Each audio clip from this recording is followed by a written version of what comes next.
Hey, good morning, everybody. Sorry for the long delay there. This is Mike Bjork, and it's Hump Day, January 8th, and just a couple economic news releases scheduled for today. We'll start off with the ADP employment number for the month of December. This is the private payrolls ADP releases, and so the month of November it was revised a little bit higher. So that's obviously good news. 229,000 jobs, and the forecast for this month was 215,000 for the month of December. It was 215,000, and it came up to 238,000. So pretty wide margin. So not only was that a good report, but the revision higher for the month of November was also very good. So investors are obviously liking those news.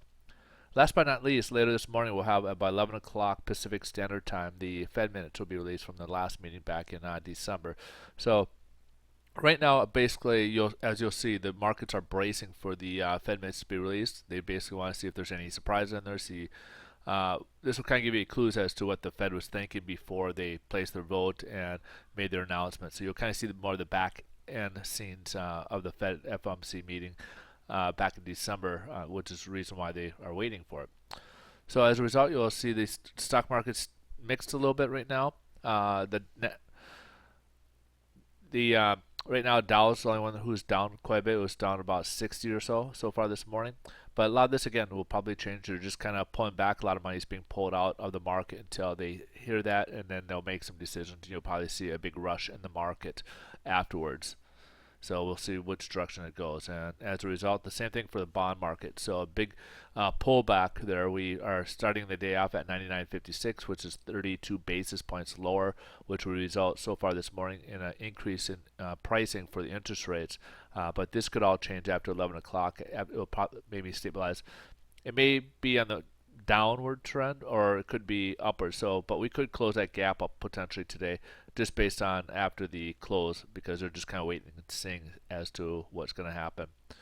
So again, we'll have to kind of see what the news will be. We did have some insights with Rosengren yesterday, kind of making comments that it will be a very gradual taper. There was also comments, Bernanke after the statement saying that short-term interest rates will be well after they reach the 6.5% unemployment rate. That low interest rates will be well into it. So some are projecting probably late 2015 is kind of the projections. And the economy, a lot of the economic science. So with the trade balance that came in yesterday as well, they're kind of figuring that a lot of investors are now kind of revising their estimate for the GDP number for the fourth quarter. So this could be interesting to see how the fourth quarter ended up and see where things go. And of course, as the Fed had mentioned with the gradual taper of the quantitative easing, they just want to make sure that we are on firm footing and they're not going to have to go back and stimulate, that they could just kind of pull back a little bit and let the economy run its course. All right, folks. So later today we'll kind of have a little bit more volatility expected, and hopefully we'll get some improvement on it. Could be both markets could see some improvement in that arena because unless there's some big surprise in there. All right, have a wonderful day. We'll see you guys tomorrow. Thanks for watching.